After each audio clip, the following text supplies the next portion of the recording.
स्तोत्रं सम्पूर्णम्।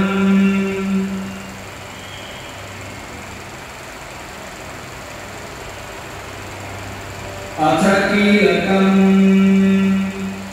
अथ कीलकस्तोत्रम्। ॐ अस्य श्रीकीलकमन्त्रस्य शिवऋषिः अनुष्ठुप्छन्दः श्रीमहासरस्वती देवता श्रीजगदम्बा प्रीत्यर्थं सप्तशतीपाठाङ्गत्वेन जपे विनियोगः। ॐ नमश्चण्डिकायै।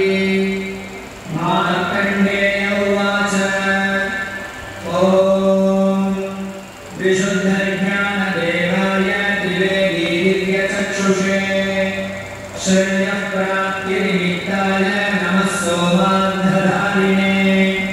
सर्वमेतद्विजानीयान् मन्त्राणामभिकीलकम् सोऽभिक्षेममवाप्नोति सततं जाप्यतत्परः।